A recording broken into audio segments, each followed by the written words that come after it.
I thought the Jazz game was not the prettiest basketball I've ever seen, but there was a ton to take out of that game. No, that was a very impressive win for the Jazz. That's a team that's going to win 25 games this year. I think talking about impressive wins seems a little bit silly, and I'm aware of that, but there's like growth that you're wanting if you're a Jazz fan. You want something tangible coming out of this rebuild, and the brightest spot by far is what Keyonte George has done this year, and it's not particularly close. If you want to say Walker Kessler's had some really, really good stretches over the last 3 years, I think that's accurate, but last night's win in particular felt like a true, and take a breath. What I'm saying is not what I'm saying. Uh-huh. It felt like a star victory. You can win games when you have a star on your team the way the Jazz won the game last night, which is you just have the best player on the floor. You don't have to be great. You don't have to execute perfectly. You don't have to be awesome in the first half. The Jazz weren't. They were down 10 at halftime, and they'd only scored 39 points. What was it? 36 points? Whatever it was. But when you have the best player on the floor, you have a chance. And Keyonte George was the best player on the floor last night. And he came out of halftime, and I think he had 10 points already at the half. And he scores 16 in the third quarter just by saying, oh, none of you guys are as good as I am. Derek White, you're an all-star. You're a stud defensive player. You can't stay in front of me. Peyton Pritchard, you have no chance to guard me. So I'm just going to take over this game because Lowry also can't get going. And they need me. And I'm going to do it, and I'm not just doing it on the offensive side of the ball, which, again, second place to take a breath. I'm not comparing the two. But took over a game at guard in a way I've not seen a Jazz guard take over a game in over a decade, which means he did it in a way that Donovan Mitchell never could do it, which is Donovan also couldn't shut down a player on the other end. And you go back and you look at what Derek White did offensively last night. It was 3 of 9 for 10 points, and it was because Keyonte wouldn't let him get past the three-point line. He'd just throw his chest into him, and he would just zigzag back and forth and be like, well, what am I supposed to do? Where do I go now? He got switched on to Jaylen Brown a couple times even and stood him up. He did. And Brown cooked him a couple of times too. Did. Now, Brown is 6'7", and that's a huge mismatch for Keyonte, and that's not where Keyonte is going to be. But he held his own, is my point. Keyonte truly dominated a game, and the third quarter was as dominant a game as I've seen from a guard on both sides of the floor for a very long time from a Jazz player. So, where I would have told you without Walker Kessler, with how badly the team had played on Friday night and on Sunday in Charlotte and in Phoenix, that they were going to lose all the rest of the games on this road trip. And until Walker comes back, I don't know how the Jazz are going to win a game. Keyonte just said, well, if I'm the best player on the floor, you've got a chance every night. And he did that last night in Boston on the second night of a back-to-back. Now, this is not the championship-level Celtics. They don't have that extra gear. They are missing a ton of talent from last season's team. Some of them aren't even on the roster anymore. But that was a real sign of growth of not, Keyonte George got hot and made a bunch of threes and beat teams that we've seen him beat before. It was not that at all. That was a true, under control game takeover that, if he can do that consistently, changes the trajectory of the Jazz's rebuild. I think the circumstance is relevant as well. Second night of a back-to-back and on the road for Keyonte in particular.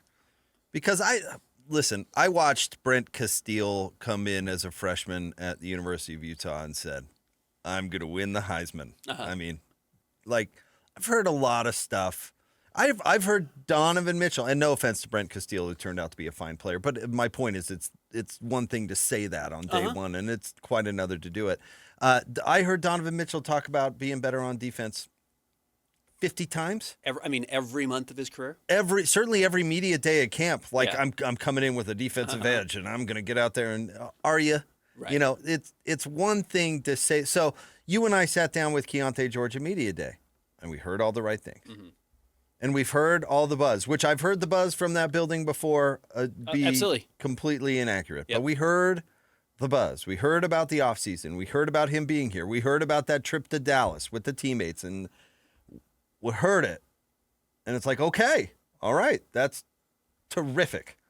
And now through the first 6 games, how many games now? 7? 7 games. He's 1,000% delivered on all of that. Now, it's and one more. thing to do it, and more. And it's one thing to do it through 7 as opposed to 82. 82, and he's got a long way to go. But the whole thing with Keyonte was are you going to play? Are you going to play every night? And if the answer to that is yes, and he's figured out a way to do it, yeah, well, hey, let's see where it goes. And you don't mean show up on the floor suiting up the way a lot of guys miss games. Keyonte plays a lot of games. You mean actually play the game the right way. Play hard. Play like your hair's on fire. Play like you're on a team, not you're on Team Keyonte. And you're a leader. And and he's shown all of that. Second night of a back-to-back, everybody's dragging. That first quarter, I said to Coach Lacombe, man, it looks like they're playing in mud. Yeah. I mean, nobody had any bounce. And they had a really embarrassing first half, 36 points. I mean, they went into the locker room with some shame. And have somebody say, okay, well, we're not going to go out like that. Like that? And they didn't. Come out and cook let Rusty cook, come out and cook in the third quarter is truly impressive. Can I tell you my big takeaway? Uh-huh. Or at least the most funny / interesting thing. Not interesting, but have you ever had the yips putting? Like just the yips. Or even just golfing. Doing like the anything. swing is just, Yeah. it's a mental thing, whatever. I've got like a hitch in my putt. Christian, you've had the yips. Imagine having the yips and then all of a sudden, like you're playing a scramble or something and winning the tournament comes down to your putt and then actually making it. Uh-huh. I don't think I've ever seen a big miss more layups than Yusuf Nurkic. Nurkic's got to be shooting like 40% this year. It was just point blank. Yep. And think about this, Ben. This isn't Christian shooting point blank layups. No Right. offense to Christian. How tall are you? 5'8" on a good day. Nurk is 7 feet tall. 7 feet, 290. I mean, just, yeah. The amount of air that needs to go, like the amount of distance that needs to go from Nurk's hands into the basket is like 3 inches. Yeah, not far. It's Yeah. and I think he missed every single layup that game.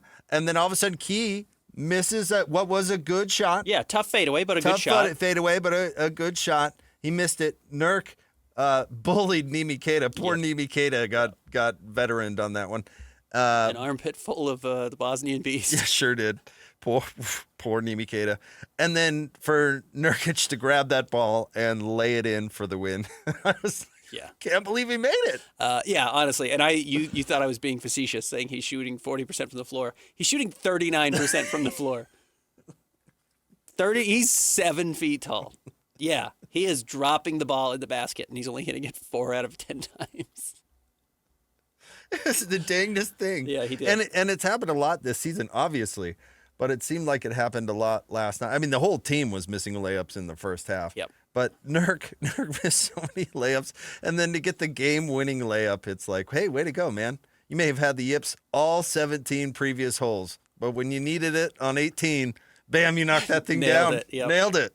So, fun game. That was one of the things I thought we expected to see more of this season compared to last year was fun games. And they've delivered on some of that. Obviously, the first game was fun when they blew out the Clippers.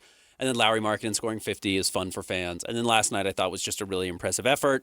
And Keyonte George is becoming somebody who's worth tuning in for. And, you know, one of the hard things, if you've been a Jazz fan, I think over the last few years, is like you just want to tune in and see the rookies play. And that comes with a lot of ups and downs. And some guys don't ever come through. And some guys, just the process is really slow.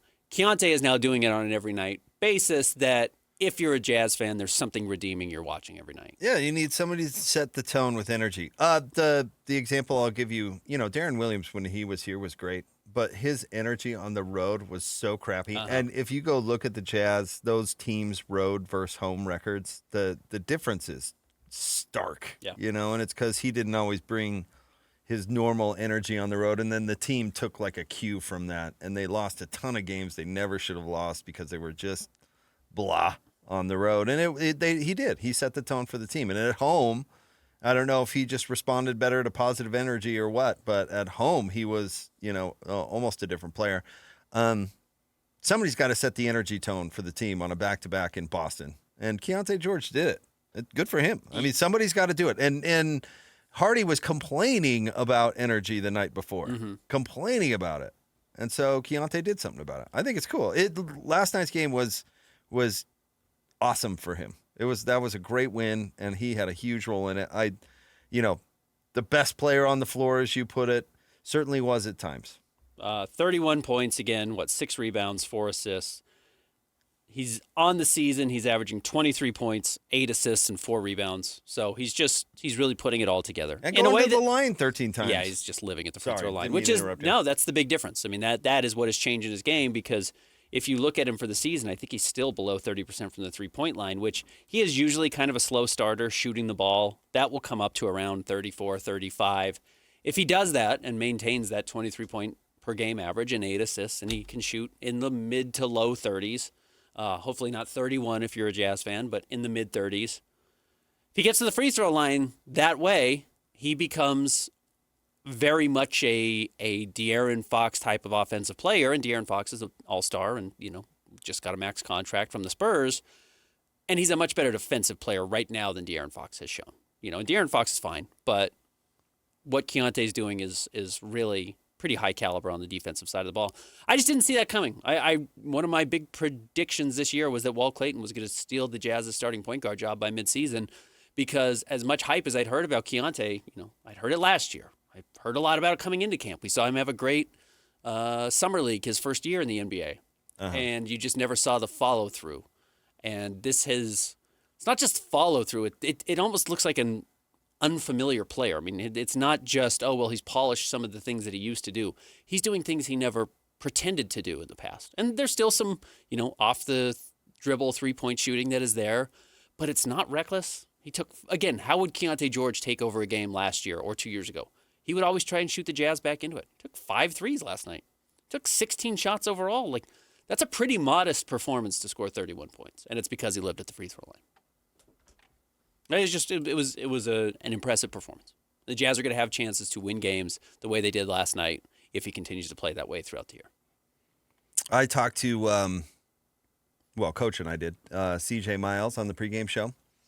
How was CJ? Oh, he was great. Yeah, he's been good on the broadcast. Oh man, he was really great. What a nice guy. I mean, he was nice when he was here. I shouldn't be surprised that he comes back after 16 years in the NBA, by the way. He carved out a great career. And is still a nice guy. But I asked him about Keyonte and his dad. And because he's Keontae's godfather. Forgot about that. Yeah, they have that relationship. And it was cool to watch him kind of light up a little bit. You can tell there's some pride there. But then he talked about all the things he's doing right. And all the stuff we're just talking about now and how it's clicked in for him. And CJ was interesting because he said, listen, I played every single role pretty much throughout my life and throughout 16 years in the NBA. And he could tell you a lot of stuff. That's why he said, he's coaching an AAU team, and he's like, hey, I'll still be in coaching because I can tell you. I've been there. I've done it. Mm-hmm. But every role, I've played it. It was interesting. Yeah. But, yeah, he was really good. I don't get a chance to hear him on TV. We see it. Yeah. No, he's great. He really understands the game, obviously. He played for that long and can actually talk about it. It's fun.